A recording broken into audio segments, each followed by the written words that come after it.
الحمد لله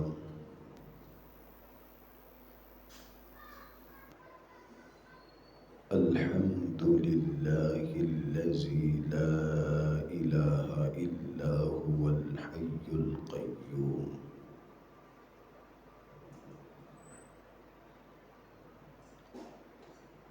والصلاة والسلام على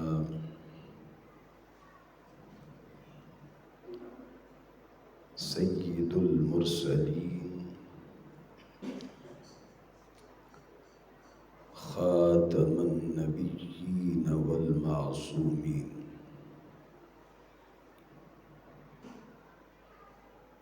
وعلى آله وأصحابه الطيبين الطاهرين.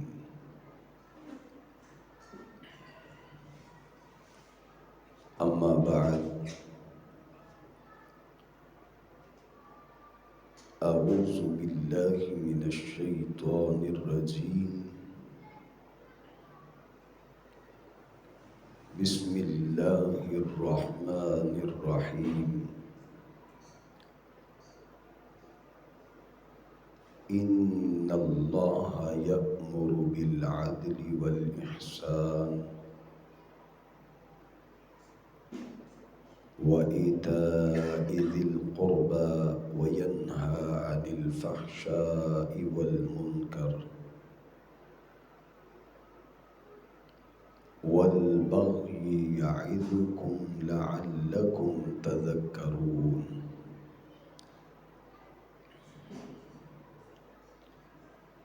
صدق الله مولانا العظيم.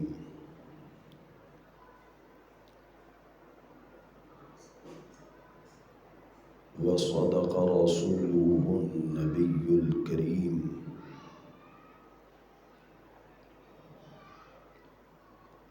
إن الله وملائكته يصلون على النبي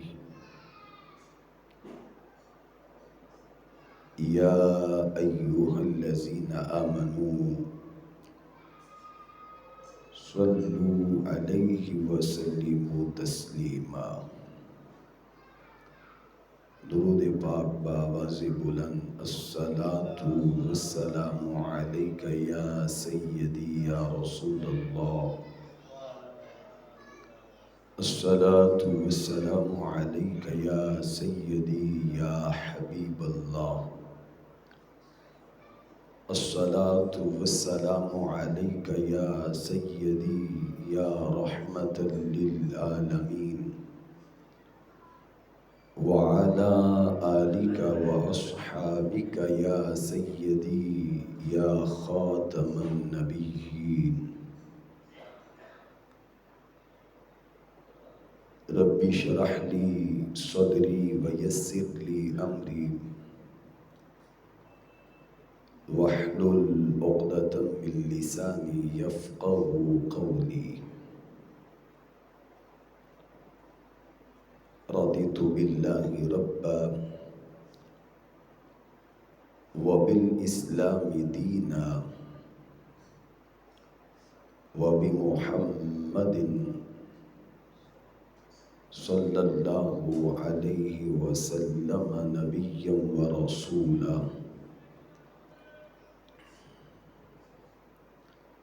بندہ پروردگارم امت احمد نبی دوست دارم چار یارم تابع اولاد علی مذہب حنفیہ دارم ملت حضرت خلیل خاک پائے غوث اعظم زیر سایہ ہر ولی گنج بخش فیض عالم مظہر نور خدا نا کی سارا پیر کامل کاملارا رہنما.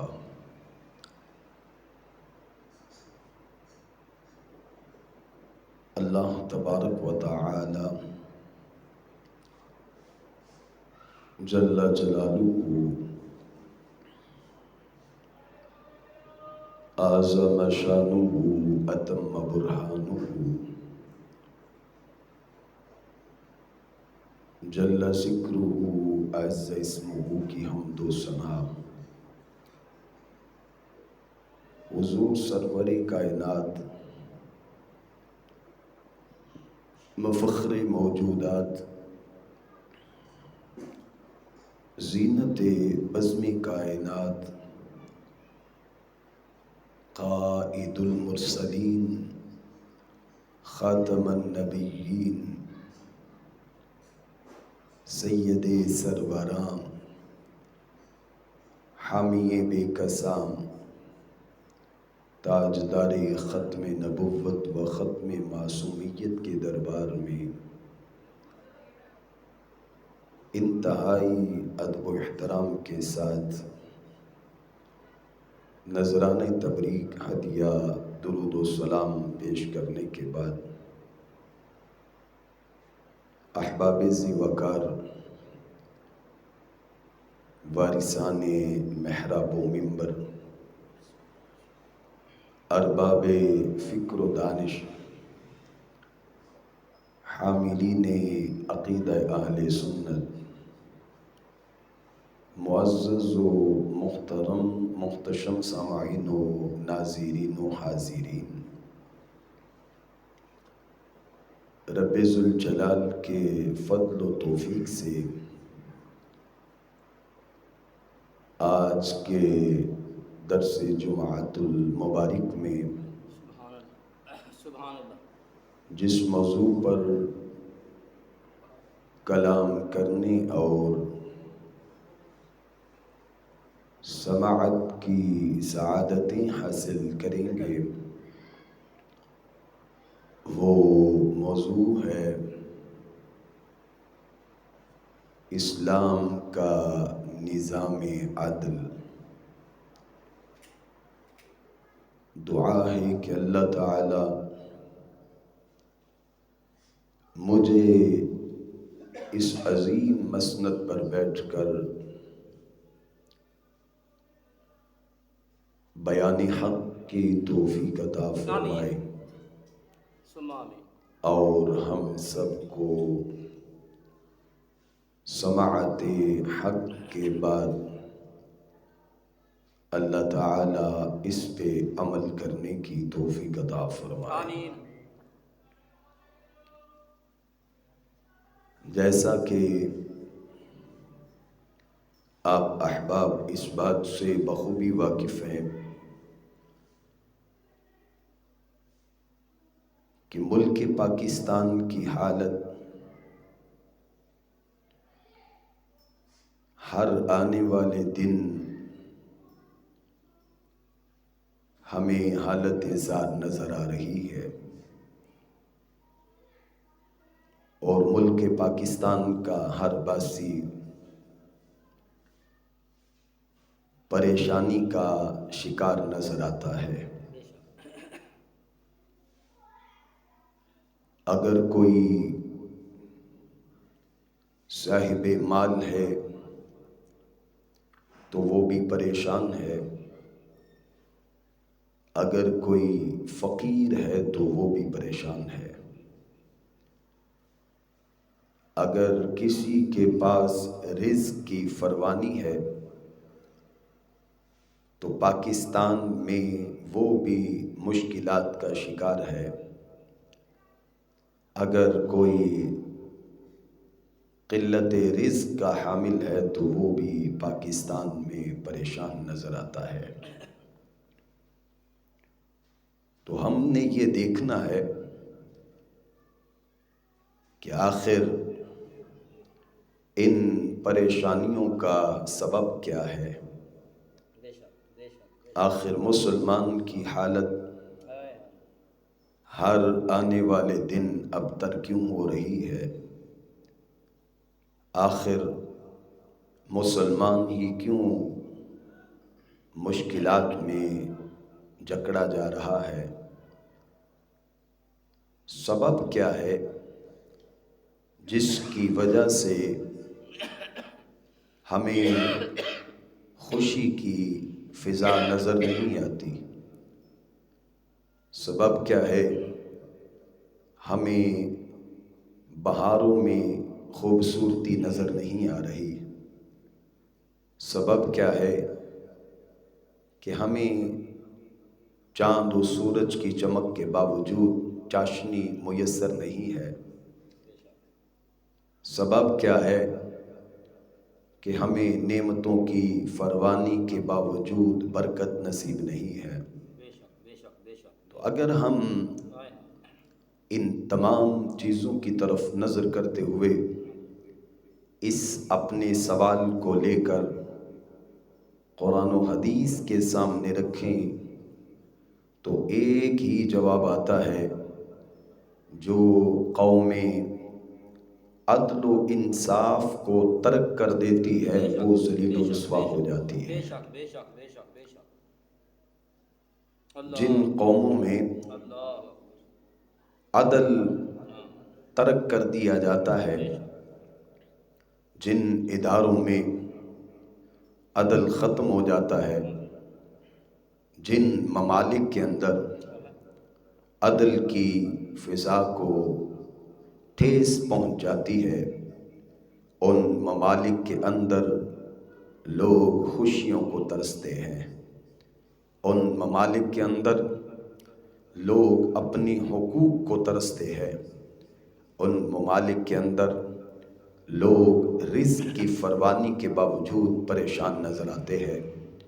ان ممالک کے اندر لوگ ہر نعمت کے ہوتے ہوئے بھی ترستے نظر آتے ہیں۔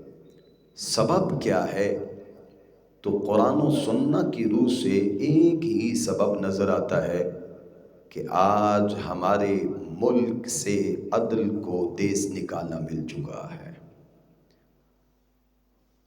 اگر ہم اپنے نجی اداروں کی بات کریں تو ہمیں وہاں بھی عدل نظر نہیں آتا۔ اگر ہم اپنے اعلیٰ اداروں کی بات کریں تو وہ بھی عدل سے خالی نظر آتے ہیں۔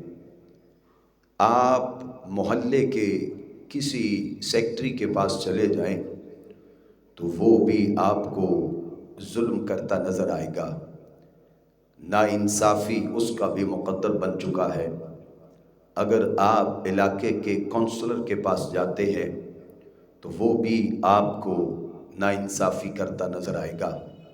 اگر آپ محلے کے چیئرمین کے پاس جاتے ہیں تو چیئرمین بھی آپ کو ناانصافی کرتا نظر آئے گا۔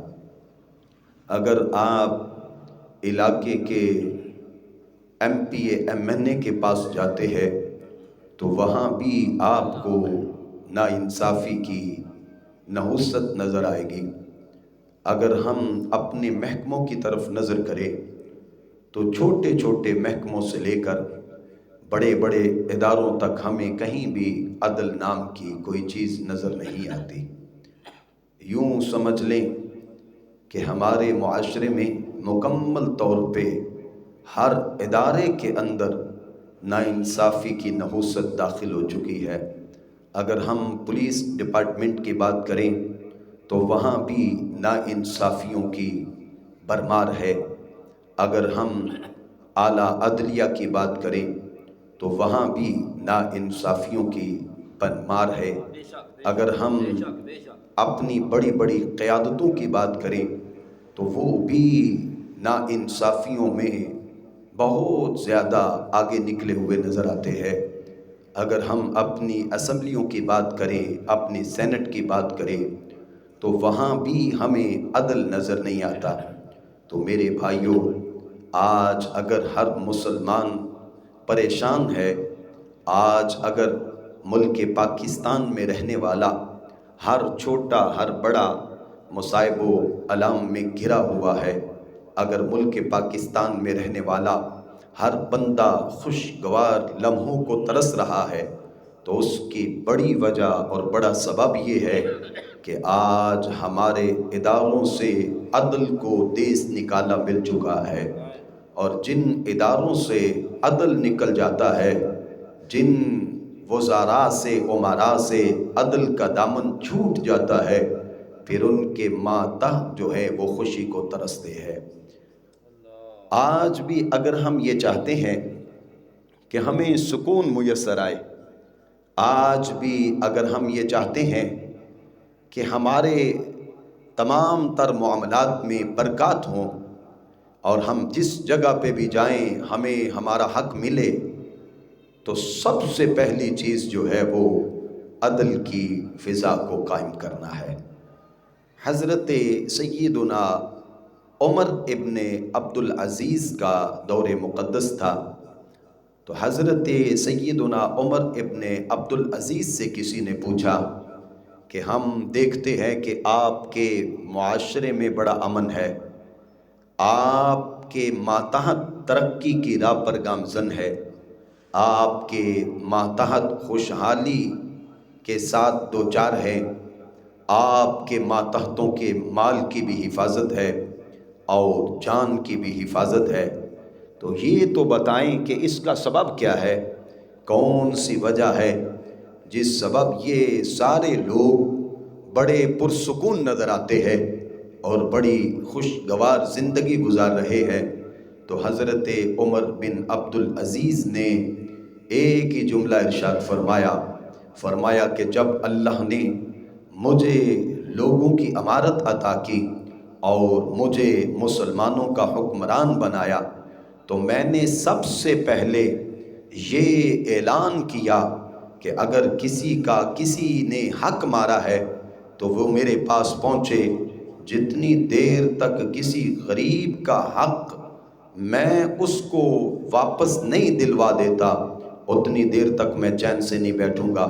فرمایا پھر لوگ میرے پاس آنا شروع ہوئے، اگر کسی کی زمین غصب تھی تو وہ بھی میرے پاس آیا، اگر کوئی کسی کا مال دبا کے بیٹھا تھا تو وہ بھی میرے پاس آیا، اگر کسی نے کسی کی عزت کو داؤ پہ لگایا ہوا تھا تو وہ بھی میرے پاس پہنچا۔ تو اب جب سارے میرے پاس آئے تو میں نے ہر بندے کو اس کا حق دلوانا شروع کر دیا۔ حضرت عمر بن عبدالعزیز کہتے ہیں کہ میں نے لوگوں کو ان کے حقوق دلوانا شروع کیے، رب نے میرے معاشرے کو خوشحالی عطا فرما دی ہے۔ یعنی کہ جب لوگوں کے حقوق کی تلفی ہوگی تو پھر معاشرے میں خوشحالی نہیں ہوگی۔ جب لوگوں کے حقوق مارے جائیں گے، جب لوگوں کی عزتوں کو داؤ پہ لگایا جائے گا، اور ہر ادارے میں جب ناانصافی کی فضا قائم ہو جائے گی، تو پھر کسی صورت بھی نہیں ہے کہ خوشحالی ہو، بدامنی سے لوگ بچیں، لوگوں کی جان کی حفاظت ہو، لوگوں کے مال کی حفاظت ہو، اور معاشرہ پرامن ہو جائے، ترقی کی راہ پر گامزن ہو جائے۔ تو میرے بھائیوں، یہ ساری چیزیں اس وقت حاصل ہو سکتی ہے جب ہمارے ادارے عدل کی فضا کو قائم کر لیں گے۔ ادھر عدل کی فضا قائم ہوگی، ادھر رب ذوالجلال ہر برکت لوگوں کا مقدر فرما دے گا۔ تو میرے بھائیوں، میں آج آپ کے سامنے اسی موضوع پر قرآن و سنہ سے چند دلائل پیش کرنا چاہتا ہوں کہ آپ اگر اندازہ لگائیں تو سب سے اعلیٰ دور ہمارے پیارے آقا امام الانبیاء صلی اللہ تعالی علیہ وآلہ وسلم کا دور حکومت ہے۔ حکومت کے اعتبار سے سب سے اعلیٰ جس ہستی نے زمین کے اوپر حکومت کی ہے انہیں آمینہ کا لال تاجدار ختم نبوت کہا جاتا ہے۔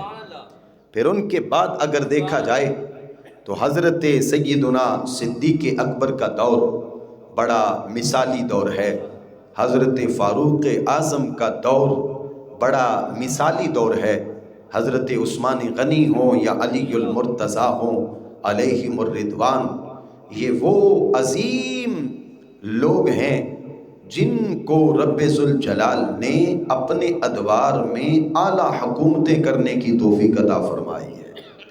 اب اگر ہم ان کے ادوار حکومت کی طرف نظر کریں تو ہمیں کہیں بھی بدامنی نظر نہیں آئے گی۔ اگر ہم ان کے ادوار حکومت کی طرف نظر کریں ہمیں کہیں بھی نا انصافی نظر نہیں آئے گی۔ اگر ہم ان کے ادوار حکومت کی طرف نظر کریں تو ہمیں کہیں بھی افراتفری نظر نہیں آئے گی، ہمیں کہیں بھی بے برکتی نظر نہیں آئے گی، ہمیں کہیں بھی کسی چیز کی قلت نظر نہیں آئے گی، بلکہ ہر چیز وافر مقدار میں نظر آئے گی اور ہر بندہ خوشحال نظر آئے گا۔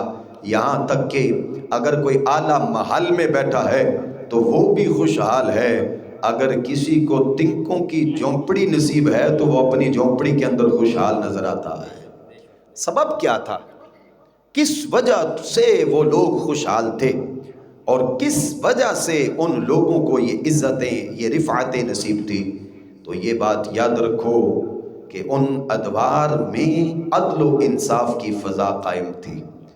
جس دور کے اندر جس حکومت میں عدل ہوتا ہے اس دور میں برکت ہوتی ہے، اس دور میں خوشحالی ہوتی ہے، اس دور میں جرائم کم ہوتے ہیں، اس دور میں لوگوں کے اموال کی حفاظت ہوتی ہے، اس دور میں لوگوں کی جانوں کی حفاظت ہوتی ہے، اس دور میں ہر بندے کو اس کا حق اس کی دہلیز پہ ملتا ہے۔ لیکن جب عدل کی دھجیاں اڑا دی جائیں تو ہر بندہ جو ہے وہ پریشان ہونا شروع ہو جاتا ہے۔ اس سلسلہ میں سب سے پہلے آپ کے سامنے قرآن مجید برہان رشید 14واں پارہ سورہ نحل کی آیت نمبر 90 رکھنا چاہتا ہوں، اور اس کا مفہوم آپ نے یاد بھی رکھنا ہے اور اس کو دوسروں تک پہنچانا بھی ہے۔ اللہ فرماتا ہے ان اللہ یأمر بالعدل والاحسان، بے شک اللہ تعالیٰ اے مومنوں تمہیں انصاف کا حکم دیتا ہے، تمہیں نیکی کا حکم دیتا ہے، یعنی رب کی طرف سے اے مومنوں تمہارے لیے عدل کا حکم ہے، تمہارے لیے احسان کا حکم ہے۔ اور پھر آگے کیا فرمایا؟ وَإِيتَاءِ ذِي الْقُرْبَى، اور اللہ کی طرف سے تمہارے لیے یہ حکم ہے کہ تم نے اپنے قربا کو ان کے حقوق دینے ہیں۔ وَيَنْهَا عَنِ الْفَحْشَاءِ وَالْمُنْكَرِ، اور تمہیں رب ہر کھلی بے حیائی سے باز کرتا ہے، ہر چھوٹی چھوٹی برائیوں سے روکتا ہے۔ وَالْبَغْيِ، اور تمہیں سرکشی سے روکتا ہے۔ پھر آگے فرمایا یعظکم، رب تمہیں ان چیزوں کی نصیحت کرتا ہے، لعلکم تذکرون، تاکہ تم نصیحت کو حاصل کرو۔ جو ان چیزوں کو اپنا لیتا ہے، یعنی جس میں انصاف آ جاتا ہے، جس میں نیکی آ جاتی ہے، جس میں اپنے قربا کے ساتھ محبت آ جاتی ہے، جو برائی سے باز ہو جاتا ہے، بڑی بڑی غلطیوں سے جو بچ جاتا ہے اور چھوٹی چھوٹی غلطیاں ترک کر دیتا ہے، اور ہر قسم کی سرکشی سے جو مکمل طور پہ اجتناب کرتا ہے، وہ رب کی نصیحت کو مانتا ہے۔ اور اللہ فرماتا ہے جو رب کی نصیحت کو مانتا ہے پھر رب ذوالجلال اس کو ہر خوشحالی عطا فرما دیتا ہے۔ اب آپ اندازہ لگائیں، نہ تو ہم انصاف کرتے ہیں، نہ ہم نیکی کرتے ہیں، نہ ہم قربا سے محبت کرتے ہیں، نہ ہم برائیوں سے باز رہتے ہیں، نہ چھوٹی برائی چھوڑتے ہیں اور نہ بڑی برائی کو چھوڑتے ہیں، اور پھر کہتے ہیں کہ ہمارے پاس سکون نہیں ہے، ہمارے پاس بد امنی ہے، ہمارے پاس خوشگوار لمحات نہیں آتے ہیں، مال ہے تو مال میں برکت نہیں ہے، اولاد ہے تو اولاد میں عزت نظر نہیں آتی ہے، گھر ہیں تو گھروں میں سکون نظر نہیں آتا، معاشرہ ہے تو معاشرے میں ہماری عزتیں محفوظ نہیں ہے، ہمارے مال محفوظ نہیں ہے، ہمارے گھر محفوظ نہیں ہے۔ آخر اس کا سبب کیا ہے؟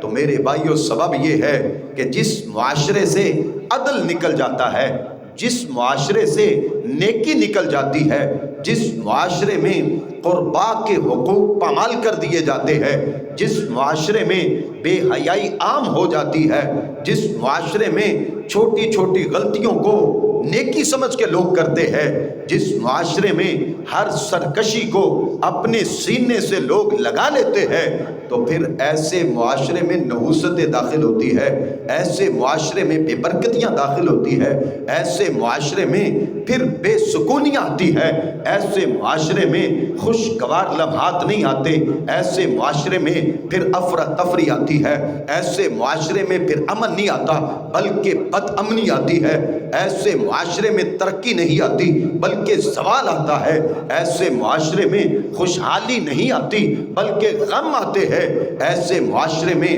مال اور جان کی عزت کی حفاظت نظر نہیں آتی بلکہ ہر عزت پامال ہوتی نظر آتی ہے، مال پامال ہوتا نظر آتا ہے، جان کی حفاظت نہیں ہوتی، پھر لوگ اپنے گھروں میں اپنے آپ کو محفوظ نہیں سمجھتے۔ تو یہ قرآن کا پیغام ہے، یہ قرآن کا حکم ہے، اگر سکون چاہتے ہو تو عدل قائم کرو، اگر سکون چاہتے ہو تو نیکی اپنا لو، اگر سکون چاہتے ہو تو قربا سے محبت کرو، اگر سکون چاہتے ہو تو چھوٹی بڑی ہر برائی کو ترک کر دو، اگر سکون چاہتے ہو تو ہر سرکشی کو چھوڑ دو۔ جب تم ان چیزوں کو ترک کرو گے تو رب ذوالجلال تمہیں ہر برکت عطا فرما دے گا۔ میرے بھائیو، اب اس سلسلہ میں آپ کے سامنے اسلام کا نظام عدل رکھنا چاہتا ہوں۔ آج جس دور میں ہم زندگی گزار رہے ہیں، اس دور پر اگر ہم نظر کریں تو بڑے کے لیے اور قانون ہے، چھوٹے کے لیے اور قانون ہے، مالدار اور عہدے دار کے لیے اور جگہ پہ فیصلہ ہوتا ہے اور غریب کے لیے اور مقام پہ فیصلہ ہوتا ہے، مالدار اور صاحب عزت کو اور مقام پہ رکھ کے لوگ آج فیصلہ کرتے ہیں اور عام انسانوں کی عزتوں کے جنازے اور جگہوں پہ نکالتے ہیں۔ لیکن اگر ہم اسلام کے نظام کی طرف دیکھیں، اگر ہم آمینہ کے لال کے مبارک طریقوں کی طرف دیکھیں تو ہمیں ہر چھوٹا بڑا ایک ہی صف میں کھڑا ہوتا نظر آتا ہے۔ عاشق کہتا ہے ایک ہی صف میں کھڑے ہوئے محمود و ایاز، نہ کوئی بندہ رہا اور نہ بندہ نواز، یعنی نبی کریم رؤوف الرحیم صلی اللہ تعالی علیہ وسلم کے دور مقدس میں جو مبارک نظام تھا وہ کیسا پیارا نظام تھا کہ ہر کسی کے لیے مساوی حقوق ہے۔ عام بندہ بھی اگر کسی بڑے کے اوپر دعویٰ کرتا ہے تو بڑا عام کے سامنے اپنے آپ کو پیش کرتا تھا۔ آج بڑی بڑی غلطیاں کر کے وڈیروں کو چھوڑ دیا جاتا ہے اور وڈیرے جو ہیں وہ پاگل بن کے اپنی جان چھڑا لیتے ہیں، وڈیرے جو ہیں وہ نفسیاتی مریض بن کے چھوٹ جاتے ہیں، وڈیرے جو ہیں ان کے سیلز میں کمزوری آئے تو وہ اپنی جان کو چھڑوا لیتے ہیں، اور غریب بیچارے ہیں کہ نہ کچھ جرم کر کے بھی پھنس جاتے ہیں، بغیر جرم کے بھی ان کو سزائیں ہوتی ہیں، ان کو پھانسیاں لگ جاتی ہیں، ان کو عمر قید کی سزا ہوتی ہے۔ تو میں نے کہا یہ نظام ایک جگیر تارانہ نظام تو ہو سکتا ہے، اسلام کا نظام نہیں ہے۔ اسلام کے نظام میں تو ہمیں ہر ایک کو مساوی حقوق ملتے نظر آتے ہیں۔ اب میں صحیح بخاری شریف سے ایک حدیث مبارکہ، حدیث نمبر 4018 آپ کے سامنے رکھنا چاہتا ہوں۔ ایک طویل حدیث ہے جس کا میں خلاصہ آپ کے سامنے وقت کے اختصار نظر رکھ رہا ہوں کہ نبی کریم صلی اللہ علیہ وسلم بدر کے دن اپنے اصحاب کی صفیں سیدھی فرما رہے ہیں اور دستے مبارک میں چھڑی مبارک پکڑی ہوئی ہے، حضور کے ہاتھ میں چھڑی مبارک تھی اور چھڑی سے لوگوں کی صفیں سیدھی کروا رہے ہیں۔ اب صفیں سیدھی کرواتے کرواتے ایک صحابی رسول سب سے باہر نظر آتے ہیں جن کا نام حضرت عکاشہ رضی اللہ تعالی عنہ ہے۔ وہ سب سے جب باہر نظر آئے تو محبوب علیہ السلام نے چھڑی کے ساتھ ان کے بدن کو، ان کے پیٹ کو ٹچ کیا اور فرمایا صف میں ہو جاؤ۔ انہیں چھڑی جب لگی تو وہ پیچھے ہو گئے۔ اب پھر ایک وقت آیا جب اللہ نے مسلمانوں کو غلبہ عطا کیا اور نبی کریم رؤوف الرحیم صلی اللہ علیہ وسلم کے پاس بڑے خوشحالی والے مرحلے آئے تو نبی علیہ السلام اپنے غلاموں میں بیٹھے ہوئے ہیں اور غلاموں میں بیٹھ کے کہتے ہیں کہ اے میرے غلاموں، اگر کسی میرے غلام کا میرے اوپر کوئی حق ہے تو وہ اپنے حق کا دعویٰ کر کے مجھ سے اپنا حق لے سکتا ہے۔ اب اندازہ لگائیں، حضور اپنے آپ کو خود پیش کرتے ہیں، اور حضرت عکاشہ رضی اللہ تعالیٰ عنہ آپ کھڑے ہوتے ہیں اور کھڑے ہو کے کہتے ہیں یا رسول اللہ صلی اللہ علیہ وسلم، میرا آپ پہ ایک حق ہے، آپ نے مجھے ایک موقع پہ تکلیف پہنچائی ہے اور میں اس کا بدلہ لینا چاہتا ہوں۔ تو میرے محبوب علیہ السلام نے یہ نہیں کہا کہ تمہیں شرم نہیں آتی اپنے نبی سے بدلہ لوگے، تمہیں شرم نہیں آتی اپنے امیر سے بدلہ لوگے، تمہیں شرم نہیں آتی جن کا کلمہ پڑا ہے ان سے بدلہ لوگے۔ حضرت عکاشہ کہتے ہیں کہ میں بدلہ لینا چاہتا ہوں۔ تو میرے محبوب علیہ السلام اپنی ذات کو پیش کرتے ہیں، فرماتے عکاشہ بدلہ لو۔ تو حضرت عکاشہ کہنے لگے یا رسول اللہ صلی اللہ علیہ وسلم، آپ نے میرے پیٹ پر یعنی کہ میرے بدن پر چھڑی ماری تھی بدر کے دن، اور میں اس چھڑی کا بدلہ لینا چاہتا ہوں، میں بھی آپ کے بدن پر چھڑی مارنا چاہتا ہوں۔ تو میرے محبوب علیہ السلام نے فرمایا کہ میں حاضر ہوں، تم چھڑی مار سکتے ہو۔ تو حضرت عکاشہ نے جب یہ مطالبہ کیا تو صحابہ غصے میں آئے، صحابہ جلال میں آئے، عکاشہ پاگل تو نہیں ہو گئے، تمہیں کوئی دماغی مسئلہ تو نہیں ہو گیا، تم نبی علیہ السلام سے بدلہ لوگے؟ تو میرے محبوب نے فرمایا میرے غلاموں، یہ میرا اور عکاشہ کا مسئلہ ہے، اس میں کسی کو بھی داخلے کی اجازت نہیں، لہذا سب اپنی اپنی جگہ پہ بیٹھ جاؤ۔ حضرت عکاشہ کہنے لگے یا رسول اللہ، جب میرے بدن پہ آپ نے چھڑی ماری تھی تو میرے بدن سے قمیص اتری ہوئی تھی، لہذا آپ اپنی قمیص اتاریں۔ میرے مصطفیٰ نے اپنی قمیص مبارک اتار دی ہے۔ دیکھو اسلام کا نظام عدل کیسا ہے، اور آج کے یہ جنگلی دتورے جو یہ کہتے ہیں کہ ہم بڑا انصاف قائم کر رہے ہیں، ہر جگہ پہ عدل دے رہے ہیں۔ میں نے کہا تمہارے چھوٹے ادارے سے لے کے بڑے ادارے تک ہمیں کہیں بھی انصاف نظر نہیں آتا۔ اگر ہم نے انصاف دیکھا ہے تو آمنہ کے لال کی عدالت میں دیکھا ہے۔ اب غور کرو، حضور علیہ السلام نے جب پیش کیا تو حضرت عکاشہ نے کہا کہ آپ اپنے بدن سے کپڑا ہٹائیں۔ حضور نے کپڑا ہٹایا تو حضرت عکاشہ فوراً جھپٹے اور محبوب علیہ السلام کے بطن اقدس کا بوسہ لے لیتے ہیں۔ اب پہلے کیفیت کچھ اور تھی، اب کیفیت کچھ اور ہے۔ تو صحابہ کرام علیہ رضوان نے کہا عکاشہ یہ تم نے کیا کیا؟ تو عکاشہ کہنے لگے کون ہے بد نصیب جو اپنے نبی سے بدلہ لے گا؟ بدلہ تو ان سے لیا جاتا ہے جو ناانصافیاں کریں، انہوں نے تو کبھی ناانصافی کی نہیں ہے، انہوں نے تو کبھی کسی کا حق مارا ہی نہیں ہے، حق تو ان سے مانگے جاتے ہیں جو حق نہ دیں، یہ تو ہر غلام کا حق اس کی دہلیز پہ دینے والے ہیں، لہذا عکاشہ پھر تو نے یہ عمل کیوں کیا؟ تو حضرت عکاشہ کہتے ہیں کہ جب حضور نے کہا کہ اگر مجھ سے کوئی حق لینا چاہتا ہے تو میں حاضر ہوں، تو میں نے کہا ویسے تو موقع نہیں ملنا، آج موقع مل گیا ہے، اپنے بدن کو مصطفیٰ کے بدن سے بھی لگا لیتے ہیں اور مصطفیٰ کے بدن اقدس کا بوسہ بھی لے لیتے ہیں۔ اب دیکھیں کیسا مبارک نظام ہے اسلام کا، اسے کہتے ہیں عدل، یہ ہے اسلام کا نظام عدل۔ اور آج کے بے ایمان کہتے ہیں کہ ہم بڑا عدل کر رہے ہیں۔ غور کریں دوسری حدیث مبارکہ، حدیث نمبر 3475 آپ کے سامنے رکھ رہا ہوں۔ حضرت عباس رضی اللہ تعالیٰ عنہ حضور علیہ السلام کے چچا جان تھے، یہ بھی بدر میں قیدی بن کے حضور علیہ السلام کے دربار میں پہنچے تھے۔ جس طرح دیگر لوگ قیدی بن کے آئے، حضرت عباس بھی قیدی بن کے آئے تھے، اور جب آپ محبوب علیہ السلام کے دربار میں پہنچے تو کریم آقا صلی اللہ تعالی وسلم کے دربار میں جو بھی بدر کے قیدی تھے ان کے ہاتھوں کو سخت رسیوں کے ساتھ باندھا گیا تھا اور وہ کرا رہے تھے۔ اچانک رات کے وقت میں حضرت عباس کے کرہنے کی آواز بند ہو گئی، اور جب اب حضرت عباس کے کرہنے کی آواز بند ہوئی تو محبوب علیہ السلام نے اپنے غلاموں سے پوچھا، فرمایا کیا سبب ہے؟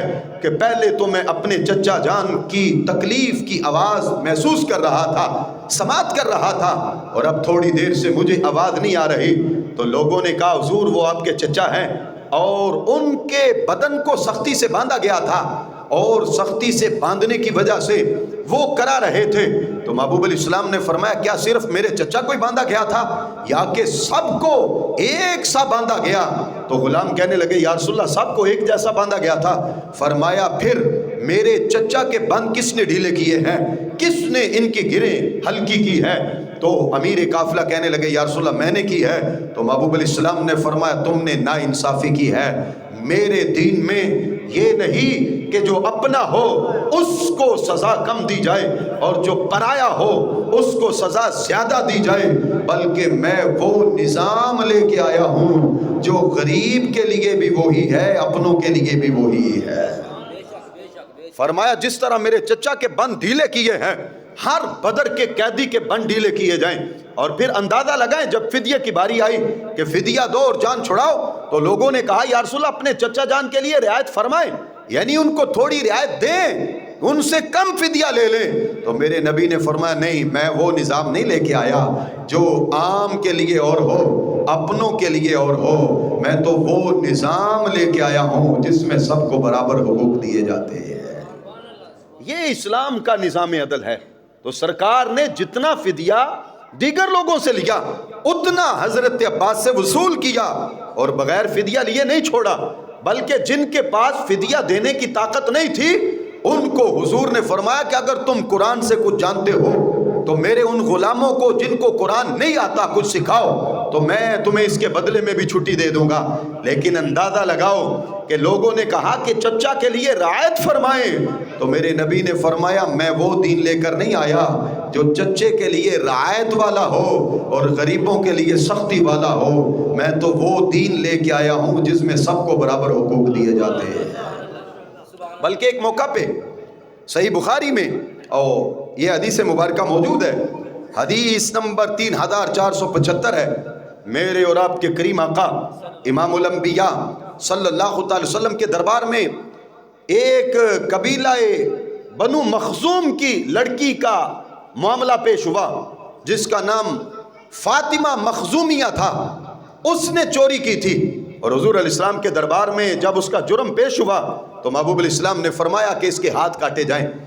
جب اس کے ہاتھ کاٹنے کا حکم دیا گیا کہ اس کا ہاتھ کاٹا جائے تو حضرت اسامہ ابن زید رضی اللہ تعالیٰ عنہ حضور علیہ السلام کو اس وقت وضو کروایا کرتے تھے، تو لوگوں نے آپ کو درمیان میں ہیلپر بنایا اور کہا کہ اسامہ جب حضور کو خوشگوار موڈ میں دیکھو تو محبوب علیہ السلام کے دربار میں عرض کرنا کہ یہ چودھریوں کی بیٹی ہے، یہ وڈیروں کی بیٹی ہے، یہ بڑوں کی بیٹی ہے، اگر اس کو سزا ملی تو ان کی ناک کٹے گی اور ان کے لیے مسئلہ بنے گا، لہذا اس کی سزا میں کمی کی جائے اور اس کا ہاتھ نہ کاٹا جائے۔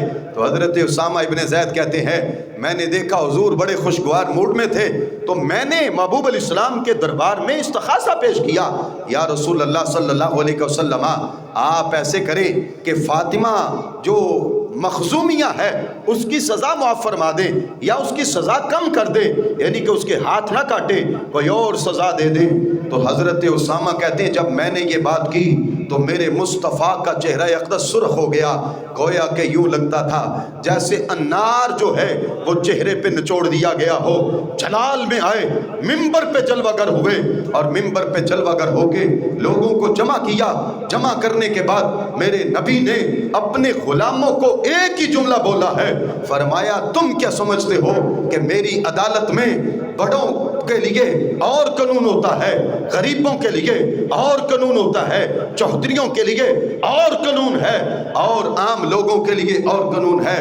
نہ میں وہ دین لے کر نہیں آیا جس میں بڑوں کے لیے اور قانون ہو، چھوٹوں کے لیے اور قانون ہو، بلکہ میں تو وہ دین لے کے آیا ہوں جس میں سب کے لیے مساوی قانون ہے۔ فرمایا مجھے اللہ کی عزت و جلال کی قسم ہے، یہ تو مخزومیہ قبیلے سے فاطمہ مخزومیہ ہے جو قبیلہ بنو مخزوم سے ہے، اگر اس کی جگہ محمد عربی کی بیٹی فاطمہ بھی ہوتی تو میں محمد اس کے ہاتھ بھی کاٹنے کا حکم دے دیتا۔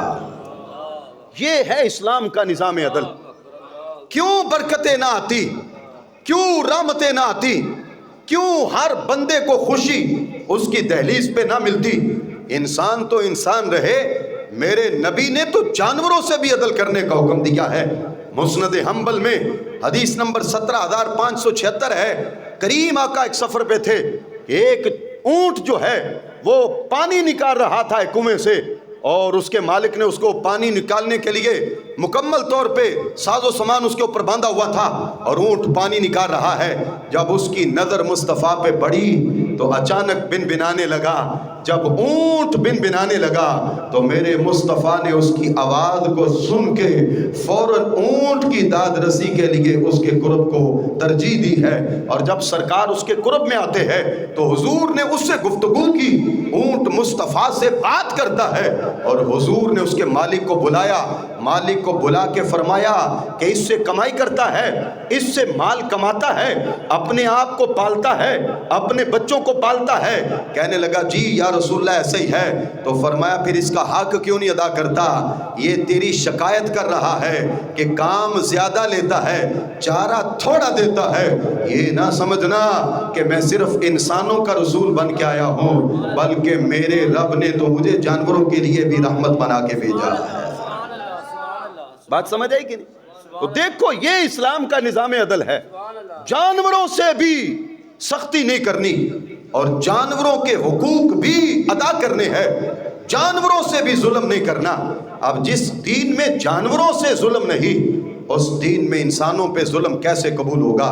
اب آپ اندازہ لگائیں، حضرت سیدنا فاروق اعظم کے دور کی اگر بات کروں تو کنز المال شریف حدیث نمبر 36005 ہے، اور بس اس کے بعد ایک اور حدیث عرض کر کے میں اپنی بات کو ختم کرتا ہوں۔ میرے اور آپ کے کریم آقا صلی اللہ علیہ وسلم کے غلام حضرت سیدنا فاروق اعظم رضی اللہ تعالیٰ عنہ، آپ کا دور مقدس تھا، اور آپ کے پاس گورنر مدینہ حضرت عمر ابن العاص کے بیٹے کی شکایت آ جاتی ہے۔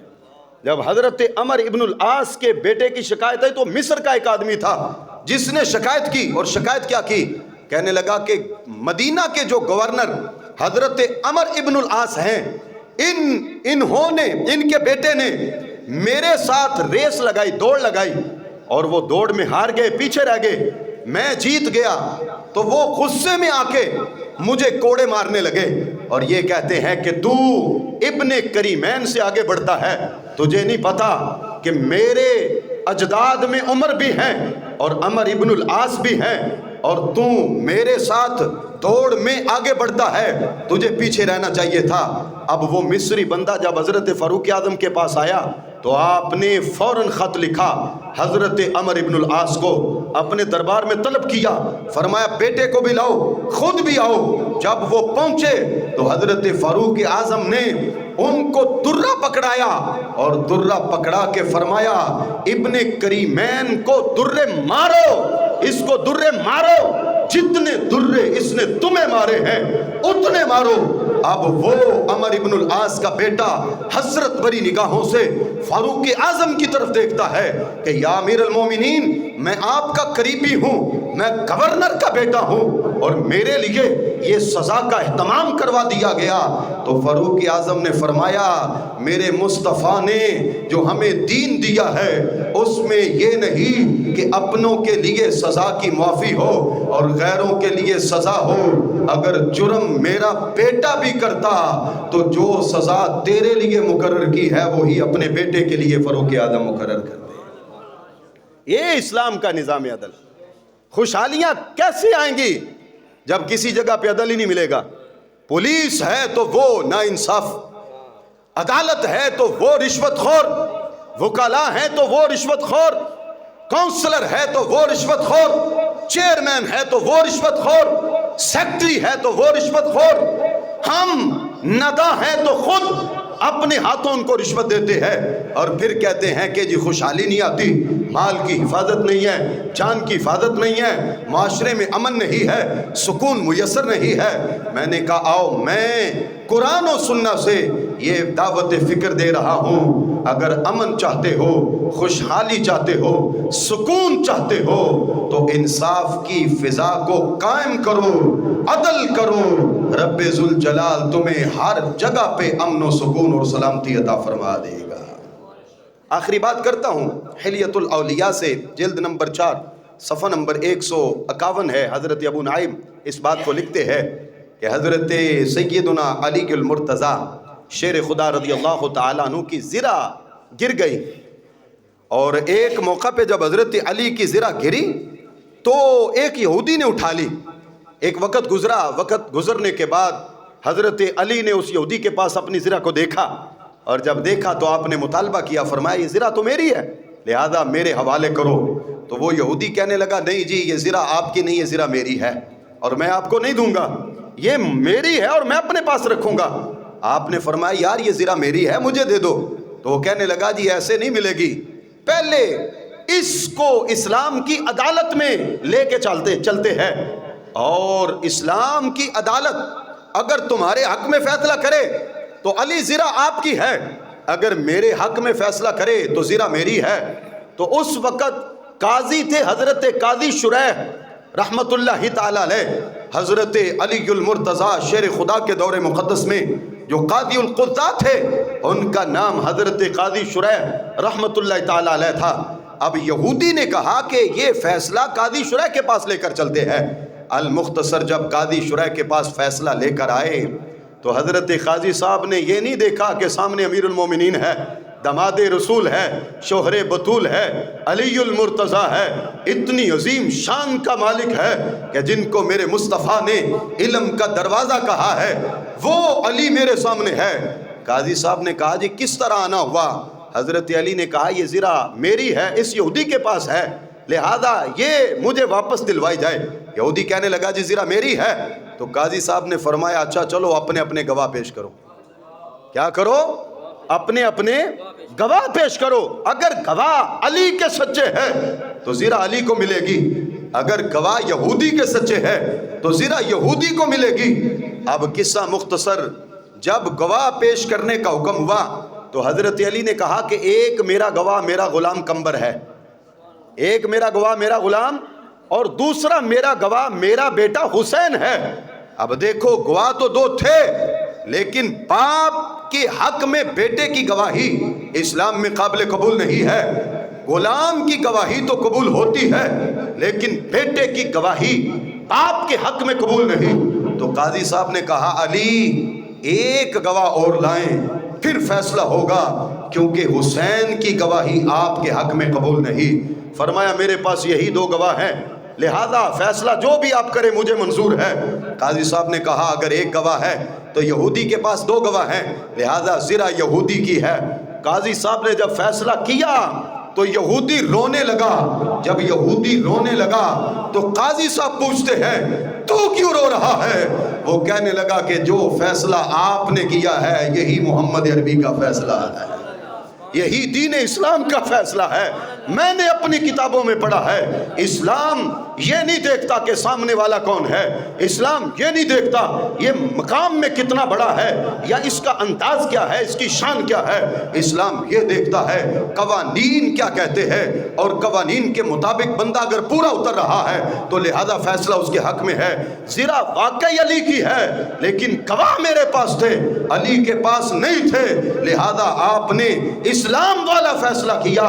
جب حضرت علی کے سامنے یہودی نے یہ اقرار کیا تو حضرت علی مسکرائے، فرمایا پھر ٹھیک ہے یہ زرہ میں تمہیں دیتا ہوں، پہلے تو چوری کی تھی اب میں تحفے میں دیتا ہوں۔ تو وہ یہودی کہنے لگا کہ اگر آپ زرہ تحفے میں دیتے ہیں تو میں بدلے میں اسلام کے مبارک مذہب کو قبول کرتا ہوں۔ یہ ہے اسلام کا نظام عدل۔ آج بھی اگر ہم یہ چاہتے ہیں کہ ہمیں سکون ملے تو انصاف قائم کرو، عدل قائم کرو۔ یہ میرا پیغام ہے اعلیٰ حکام کے نام بھی، اعلیٰ عدلیہ کے نام بھی، اعلیٰ اداروں کے نام بھی۔ کیوں اپنی آخرت تباہ کر رہے ہو؟ کیوں اپنے آپ کو برباد کر رہے ہو؟ یہ جو نحوستیں ہیں، آج یہ جو پریشانیاں ہیں، آج یہ جو بلائیں اور مصیبتیں ہیں، ان کی بڑی وجہ معاشرے میں انصاف کا نہ ہونا ہے۔